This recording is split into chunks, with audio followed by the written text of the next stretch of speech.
وعن سهل بن سعد قال قال رسول الله صلى الله عليه وسلم إن العبد ليعمل عمل أهل النار وإنه من أهل الجنة ويعمل عمل أهل الجنة وإنه من أهل النار وإنما الأعمال بالخواتيم.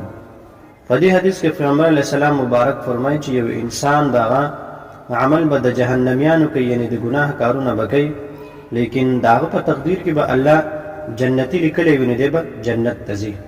اخیره کې به داسې یو کار الله والی چې د هغې په وجه باندې به جنت ته لاړ شي. همدارنګې بل یو انسان هغه به د جنتیانو والا عمل کوي، یعنی نیک کارونه به کوي، عبادات به کوي، لیکن دی به جهنم ته ځي.